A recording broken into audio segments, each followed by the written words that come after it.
This is the Johnny Cleveland Podcast, all things Cleveland sports, with your host, John Suchan.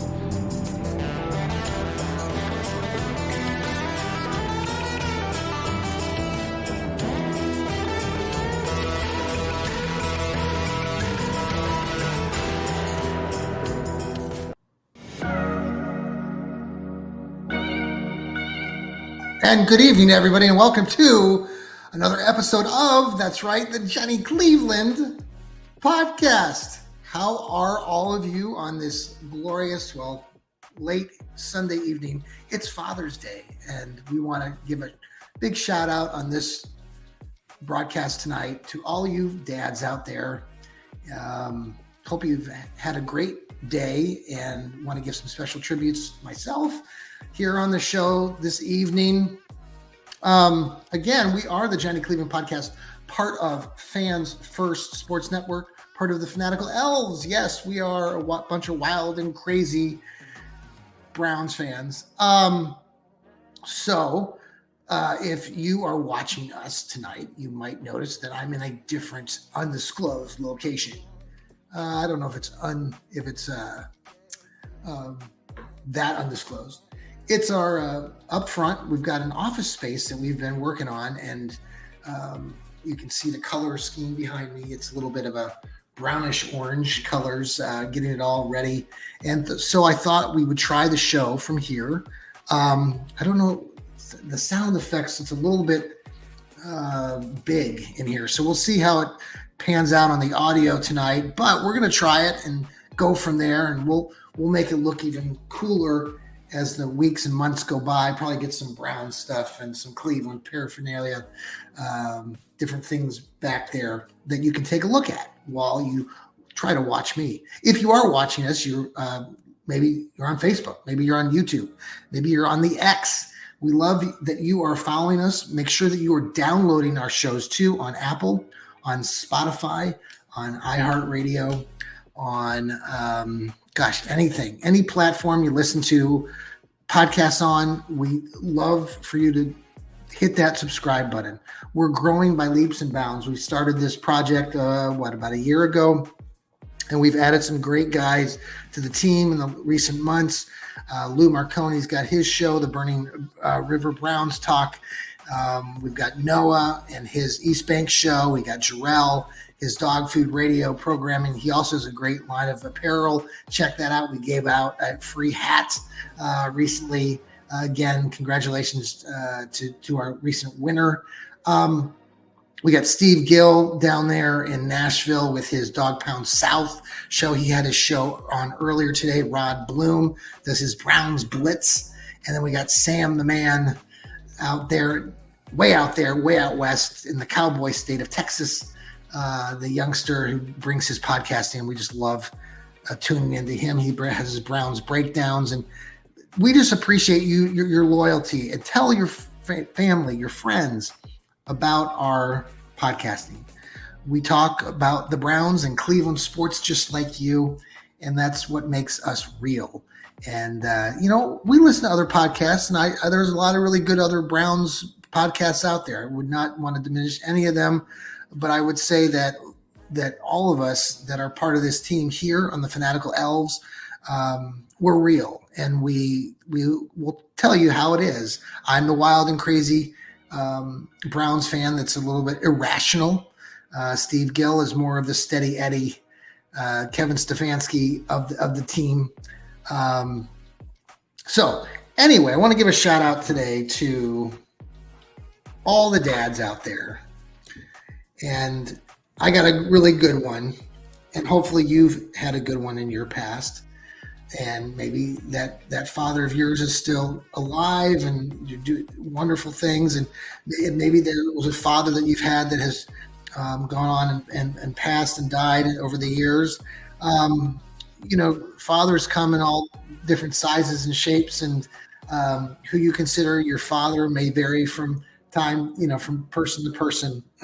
But I had a pretty good one. And, it's really interesting when you talk about fatherhood and no one really preps you, right? When you become that dad right away. And, you kind of go back when you're a dad. Sometimes, you take a moment like today on Father's Day and you might reminisce on moments when you did become a dad. I've been blessed to have three great kids. Now I have an additional two awesome kids as well. So we have a blended family. But I remember the first time that we had our first child. My oldest daughter, Mariah, was born, and no one really preps you, right, for that moment.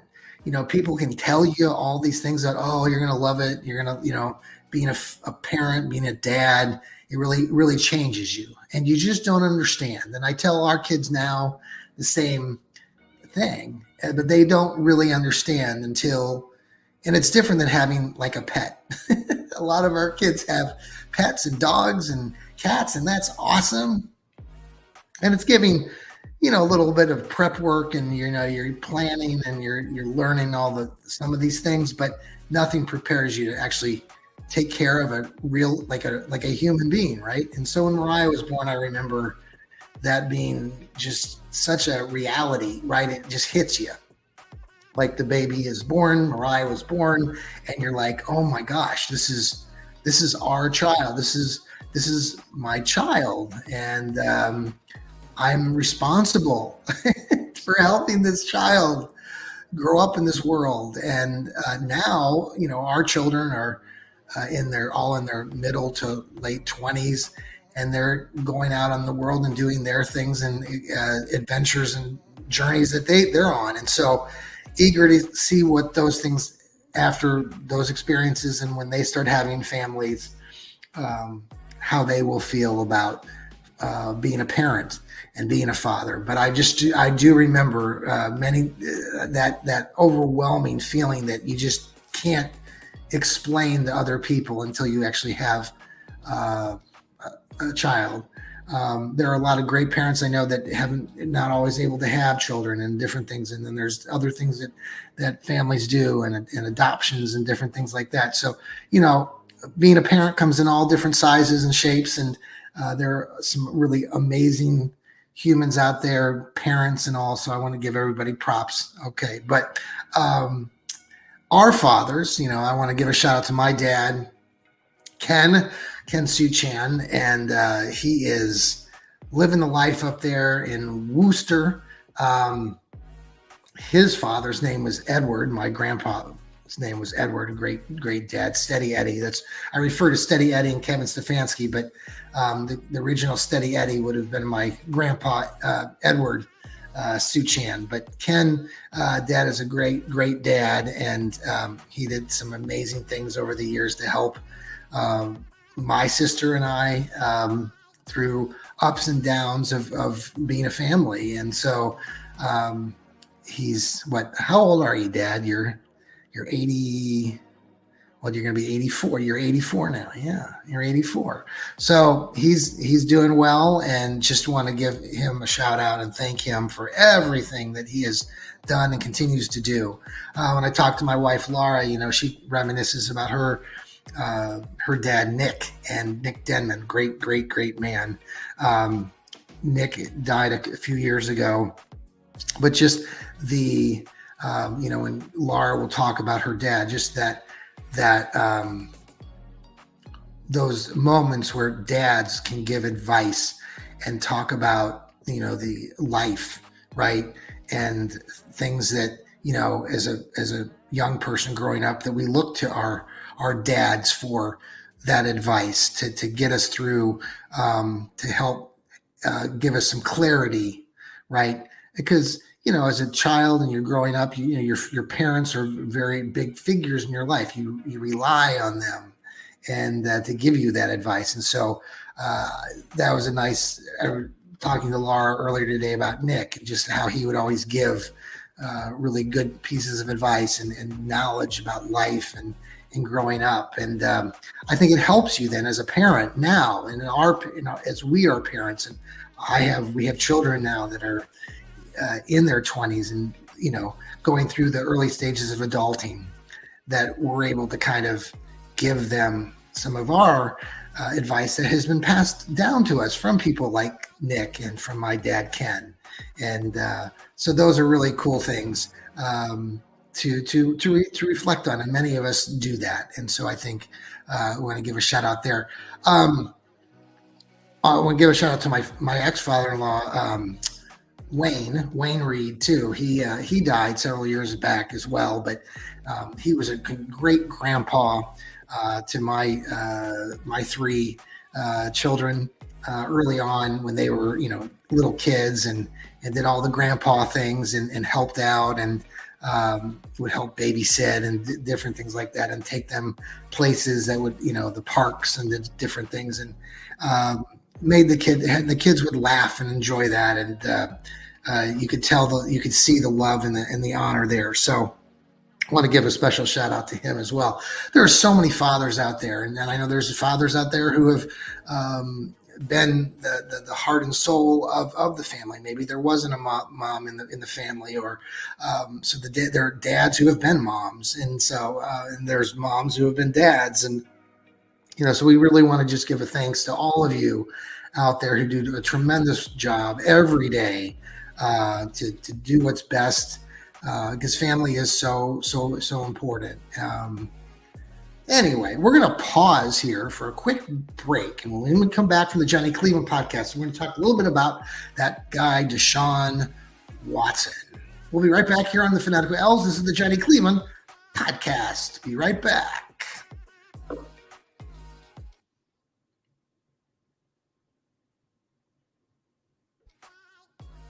How are those commercials? Did you like those commercials? See, now I'm trying to adjust my music, and I can't stop on 13.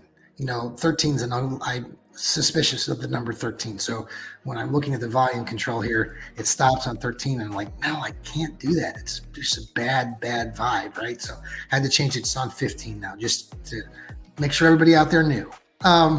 So what do you think of the new gig here? We're in this spacious new office area with kind of brownish orange background here, and got my brownie cap here representing Ohio Dominican University. No, I did not go to Ohio Dominican, but I've taken some visits there and had to get the t-shirt. So, all right, let's talk about Deshaun Watson. Yeah, that $230 million quarterback. Now, we've given him a lot of grief over the last couple of years. Some fans have, including myself, with the money the guaranteed money that he took. After everything, that we knew about Deshaun Watson, is off the field misconduct and all. So there have been a lot of Browns fans over the last 2 years who have left cheering for the Browns. I know of a handful of former Browns fans that refused to go to Cleveland Browns Stadium to this day because Deshaun Watson is the quarterback. Now, I can't make them go to the Cleveland Browns Stadium, and I've got season tickets. I'll continue to go. I support the team. But there are fans out there who are not very happy with the fact that the Browns still have Deshaun Watson as their quarterback. Regardless of that, 2 years ago, he was the the biggest NFL paid quarterback in the NFL when he signed that big contract. Well, now Trevor Lawrence of the Jacksonville Jaguars signed a very lucrative, hefty contract himself that now will give him $55 million a year, equaling or a little bit above what Joe Schmo of the Cincinnati Bengals makes. So now Trevor Lawrence is number one, along with Joe Burrow, and Deshaun Watson has now fallen all the way to number 8. So Browns fans who are still upset that Deshaun Watson is getting paid all that money, there are now 7 other quarterbacks that are ahead of Deshaun Watson in the pay department on that payroll. Interestingly, Patrick Mahomes, who's probably the best quarterback in the NFL, is number 10 on that list. He's getting paid $45 million a year. Deshaun Watson now is getting paid $46 million a year. Now, granted, there's not a lot between $46 million and $55 million, right? I mean, I don't know. I'll never see that kind of money. But there's not a huge difference when you get up into the millions, I don't think. So Deshaun Watson, I wrote a little article about Deshaun earlier today and for tomorrow for the Fans First, and also Northeast Ohio Sports Insiders. Check that out. basically just talking about what I'm talking to you about now, is that Deshaun is now currently 8th on that list. He does have a winning record. I think he's 29-21 as his career record as a quarterback in the NFL. He's quarterback for 6 seasons. Of the 6, there was one other season that he completely missed in 2021 when he would not sign with the Texans or just sat out because he was in contract dispute with the Texans, and the Texans were already investigating everything that was going on with Deshaun, and so Deshaun sat out. So, interestingly, and I said this in the article, but there's six quarterbacks of the top 10 right now that have sub 500 records. So at least Deshaun has a positive above 500 record at 29-21. 6 of the other quarterbacks out of the other 9 that I minus Deshaun have sub 500 records. And yet NFL teams, they don't care. They have gobs and gobs and gobs of money, and they're paying these quarterbacks because they feel like they're gonna change their team. Now, they may, but it hasn't happened yet. And they're just wasting money, and us, the fans, are just having to, hand out more and more money to go to these games, to pay concessions, to pay for parking. All this stuff keeps going up. This price of season tickets is going up.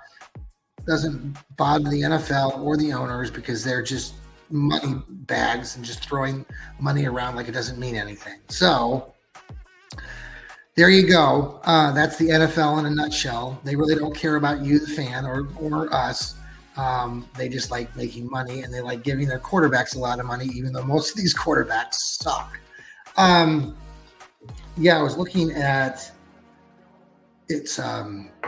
Trevor's record, Lawrence's record with Jacksonville. He's 20 wins and 30 losses. 20 wins and 30 losses.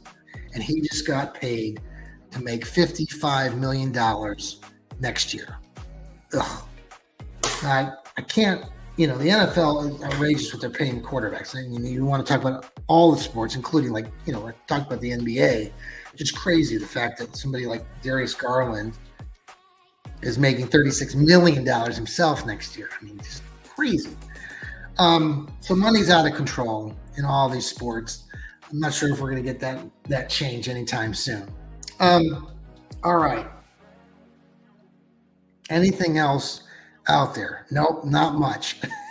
It's the summer. It's June. What is today? June 16th. Yeah. So this week is going to be pretty busy. We're going to be bringing you more shows every day. The Burning River Browns Talk with Lou will be on tomorrow morning early. It gets posted at 5 a.m. So listen, when you download us on Apple and Spotify, boom, it's right there. It'll pop up on your phone. Tune it in when you're driving across town tomorrow. Listen to Lou for the first 10 minutes. We're going to be bringing you some other episodes where I'm going to be breaking down the teams that the Browns are going to be playing behind enemy lines. We're going to first look at the Dallas Cowboys game in week 1. Cowboys, speaking of quarterbacks, Dak Prescott, they're looking at him he's probably going to be the new guy they're going to pay the most money for. I'm hearing down in Dallas that he wants $60 million. So he'll be the number one guy. Just crazy money. But we'll talk about the Cowboys and some of the other teams that are coming up. I was counting, there's only 12 weekends, 12 Sundays before the kickoff, maybe? Yeah, remember a couple years ago I did that kickoff and drove all you guys crazy. You come and watch us on Facebook and Twitter, like the 100-day countdown. Yeah, you got sick of Johnny Cleveland. But I'm not going to do that to you again. But we are going to talk about these teams the Browns are going to be playing, so we'll talk about the Cowboys first. Then later in the week, we've got Noah with his East Bank Sports Show. I think Sam's got a show coming out. Jarrell's got a show coming out. Steve just did one tonight or earlier today. Lou has one coming out in the morning. Then I'll have my new Coffee Jolt with Johnny Cleveland show this on the mornings of Tuesday, Wednesday, and Thursday. and you don't want to go outside here in Ohio. It's going to be like 100 million degrees and humid. So just stay inside, or if you get in the car, turn us on, listen to our podcast, and you won't miss a beat. So with that, folks, I hope you have a good rest of your Father's Day. If you're a father, again, thank you so much to all you dads out there who've done so much for so many. Thank you. Happy Father's Day. Happy Sunday night to everybody. We will talk to you soon. Until next time, remember though, you know this if you listen to the Johnny Cleveland podcast, remember to, that's right, keep smiling. See ya.